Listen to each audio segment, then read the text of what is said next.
Hello students, आज हम अपने क्लास 1 का सामाजिक अध्ययन लेसन नंबर 15 पढ़ेंगे, जिसका नाम है पर्यावरण एवं प्रदूषण, एनवायरनमेंट एंड पॉल्यूशन। तो आइए बच्चों देखते हैं पर्यावरण। पर्यावरण का अर्थ उन सभी प्राकृतिक वस्तुओं से लिया जाता है जो हमारे चारों ओर विद्यमान हैं। ये वस्तुएं हैं पृथ्वी, जल, अग्नि, वनस्पति, जीव जंतु आदि।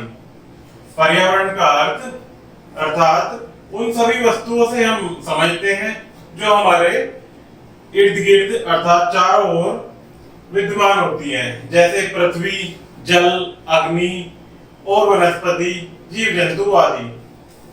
पर्यावरण का महत्व, हमारे जीवन में पर्यावरण का क्या महत्व है वो देखेंगे।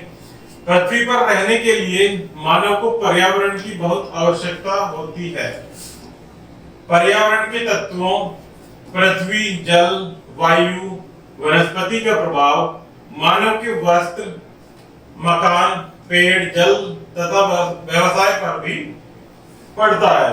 यदि हमारा आसपास का वातावरण, पर्यावरण अच्छा होगा तो वह हमारे जीवन में अत्यधिक लाभकारी होगा, जिसमें हमारे पर्यावरण के तत्व जिनसे मिलकर हमारा पर्यावरण बनता है वो हमारी पृथ्वी, जल, वायु, वनस्पति का प्रभाव मानव के वस्त्रों और मकान, पेड़ पौधे, व्यवसाय पर विशेष रूप से पड़ता है। संतुलित पर्यावरण के कारण ही पृथ्वी पर जीवन संभव है। इट मीन्स हमारे आसपास यदि संतुलित पर्यावरण होगा हमारी पृथ्वी पर, जैसे हमारे आसपास की वायु, हमारे रहने की व्यवस्था, हमारे भोजन का प्रबंध और हमारे सांस लेने के लिए आवश्यक गैसें जैसे ऑक्सीजन, तो इन सभी के तत्वों से ही हमारी पृथ्वी का पर्यावरण संतुलन बन पाता है और जिस कारण हमारे लिए जीवन में उपयोगी होता है और जीवन संभव है। और पर्यावरण के इन तत्वों के अभाव के कारण ही चंद्रमा पर जीवन संभव नहीं है। अर्थात पृथ्वी पर जीवन क्यों संभव है? क्योंकि यहाँ पर हमारे जीवन से संबंधित सभी उपयोगी तत्व उपलब्ध हैं। उसके पश्चात देखें तो चंद्रमा पर क्यों संभव नहीं है? क्योंकि वहां पर हमारे जीवन में उपयोग होने वाली आवश्यक तत्व नहीं पाए जाते हैं, जिस कारण चंद्रमा पर जीवन संभव नहीं है। प्रदूषण, इसके पश्चात हम देखते हैं प्रदूषण कि प्रदूषण का क्या अर्थ होता है। संतुलित वातावरण में प्रत्येक तत्व एक निश्चित मात्रा में उपस्थित रहते हैं। अर्थात संतुलित वातावरण में प्रत्येक तत्व एक निश्चित मात्रा में उपस्थित रहते हैं। कभी कभी वातावरण में एक अथवा अनेक तत्वों की मात्रा कम अथवा अधिक हो जाती है। इसका अर्थ होता है कि वातावरण में बहुत से हानिकारक तत्वों का प्रवेश हो गया है। इसे ही हम प्रदूषण कहते हैं। हमारे उपयोग से ज्यादा कोई भी तत्व, कार्बोहाइड्रेट या गैसों से या हमारे घर से निकलने वाला कूड़ा कचरा, धुआं इत्यादि का अधिक प्रवेश हो जाने के कारण वो हमारे जीवन में हानिकारक हो जाते हैं, जिसको हम प्रदूषण कहते हैं। और यह प्रदूषण ही हमारे जीवन को प्रभावित करता है। तो इसके कारक और प्रदूषण के प्रकार तथा स्वास्थ्य पर क्या प्रभाव होते हैं, आइए उनको जानते हैं। पर्यावरण में प्रदूषण को निम्नलिखित 3 भागों में विभाजित किया गया है। इट मीन्स पर्यावरण में जो प्रदूषण होता है उसके 3 प्रकार बताए गए हैं, 3 भागों में विभाजित किया गया है। पहला होता है उसमें वायु प्रदूषण, दूसरा होता है जल प्रदूषण और लास्ट वन होता है ध्वनि प्रदूषण। तो प्रदूषण के कितने प्रकार बताए गए हैं? 3 प्रकार के, जिसमें पहला वायु प्रदूषण, दूसरा जल प्रदूषण और तीसरा ध्वनि प्रदूषण। प्रदूषण का स्वास्थ्य पर निम्नलिखित रूप से प्रभाव पड़ता है। आइए हम इनको एक एक करके इनके बारे में जानते हैं। सबसे पहला वायु प्रदूषण। हम श्वास द्वारा ऑक्सीजन ग्रहण करते हैं, कार्बन डाइऑक्साइड छोड़ते हैं। हम सांस लेने के लिए ऑक्सीजन गैस लेते हैं और सांस छोड़ते हुए कार्बन डाइऑक्साइड छोड़ते हैं। प्रकाश की उपस्थिति में हरे पौधे कार्बन डाइऑक्साइड ग्रहण करते हैं तथा ऑक्सीजन छोड़ते हैं। मानव के लिए ऑक्सीजन सांस लेने के लिए उपयोगी होती है और कार्बन डाई वो छोड़ते हैं। इसके उलट अगर बोला जाए तो पौधे ऑक्सीजन छोड़ते हैं और कार्बन डाइऑक्साइड हरे पौधे ग्रहण करते हैं। इस प्रकार हमारे पर्यावरण का संतुलन बना रहता है। मनुष्य अपनी आवश्यकता के लिए वनों को काटता रहता है, अपनी आवश्यकताओं की पूर्ति के लिए वनों को काटता रहता है और इसका परिणाम यह रहता है कि वनों को काटने से वातावरण में ऑक्सीजन की कमी होती जा रही है। निरंतर आवश्यकता के अनुसार पेड़ पौधे काटे जा रहे हैं, जिससे हमें पेड़ पौधों से ऑक्सीजन मिलती है और पेड़ पौधे काटे जाने से वो ऑक्सीजन की निरंतर कमी होती जा रही है। मील तथा कारखानों आदि से निकलने वाले धुएं से वातावरण में हानिकारक गैसें बढ़ती जा रही हैं। जो हमारे आसपास मील चलते हैं, फैक्ट्रीज चलती हैं, कारखाने चलते हैं, उनसे निकलने वाला अतिरिक्त धुआं जो हमारे वातावरण को प्रदूषित कर रहा है, जिससे वातावरण में हानिकारक गैसें बढ़ती जा रही हैं। वायु प्रदूषण के कारण मनुष्य फेफड़ों से संबंधित अनेक रोगों से पीड़ित हो जाता है। वायु प्रदूषण के कारण वह प्रदूषण सांस के साथ हमारे शरीर में जाता है, जिससे हमारे लंग्स यानी हमारे फेफड़े में संबंधित समस्याएं उत्पन्न हो जाती हैं। इसके पश्चात हम देखते हैं जल प्रदूषण। सेकंड, सभी जीवधारियों के लिए शुद्धि जल बहुत आवश्यक होता है, अर्थात सभी जीवधारी मानव या पशु पक्षी सभी के लिए एक शुद्ध जल अति आवश्यक होता है। सभी जगह पीने के लिए स्वच्छ जल का प्रबंध नहीं है। दुर्भाग्य से हम नदियों में मीलों का कचरा, मलमूत्र आदि बहाते रहते हैं। इसके कारण नदियों का जल दूषित होता जा रहा है। दूषित जल को पीने से टाइफाइड, पेचिस, हैजा आदि रोग हो जाते हैं।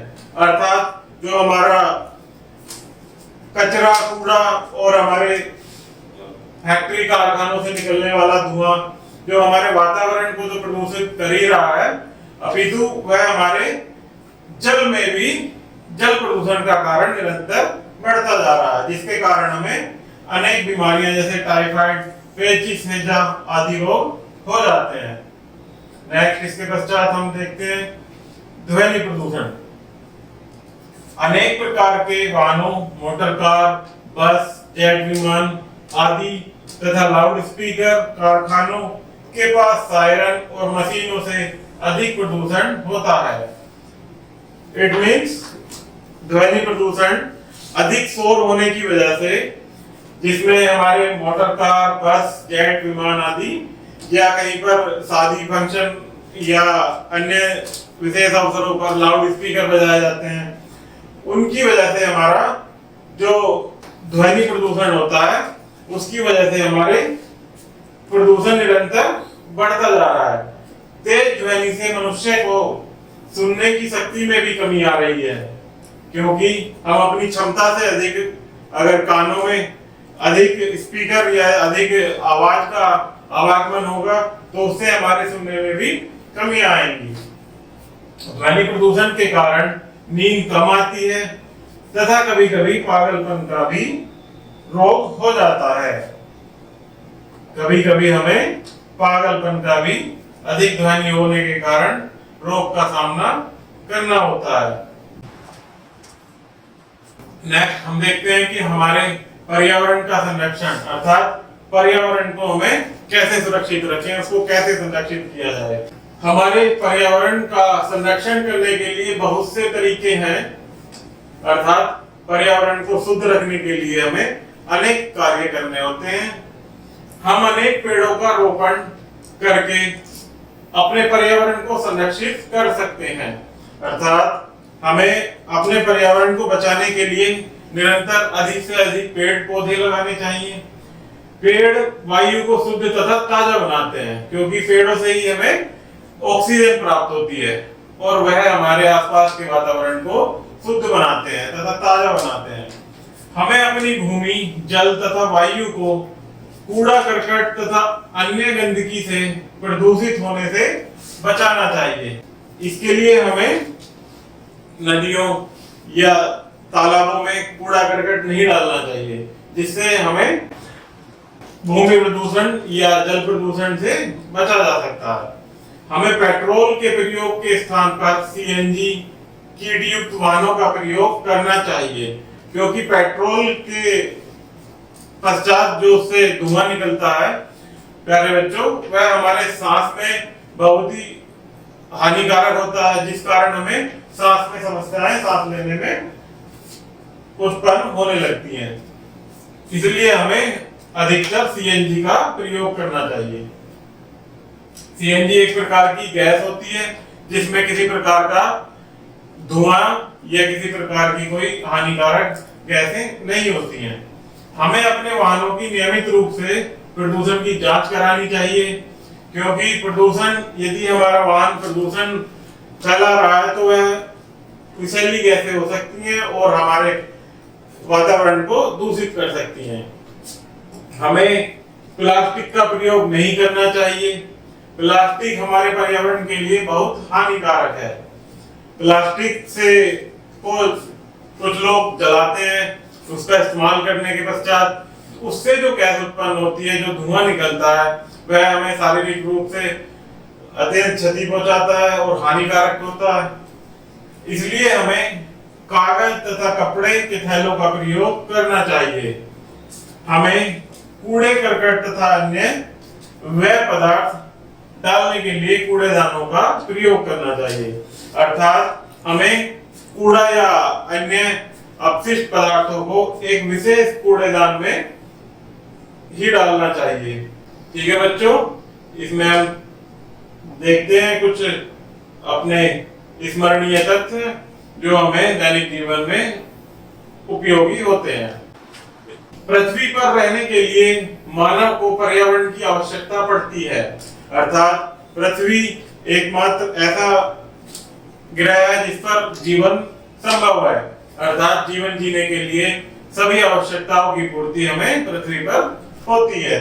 इसलिए हमें पृथ्वी पर अपने पर्यावरण को स्वच्छ रखना चाहिए। सभी जीवधारियों के लिए शुद्धि जल बहुत आवश्यक है। यदि हम शुद्ध जल का प्रयोग नहीं करते हैं तो हमें शारीरिक रूप से अनेकों बीमारियां हो सकती हैं। इसलिए हमें शुद्ध जल हमेशा आवश्यक होता है। हमें प्लास्टिक का प्रयोग नहीं करना चाहिए। नेक्स्ट, पेड़ों का रोपण करके हम अपने पर्यावरण को संरक्षित कर सकते हैं। अर्थात हमें अधिक से अधिक पेड़ों का रोपण करना चाहिए, अर्थात पेड़ों को अधिक से अधिक लगाना चाहिए, जो कि हमारे पर्यावरण को शुद्ध रखने में हमारी सहायता करता है। ठीक है प्यारे बच्चों, आज हमने पढ़ा पर्यावरण से संबंधित हमें अपने जीवन में किस प्रकार सावधानियां बरतनी चाहिए। तो इस वीडियो से संबंधित किसी भी प्रकार की कोई समस्या हो, कोई क्वेरी हो तो कृपया कमेंट बॉक्स में कमेंट कीजिएगा। धन्यवाद।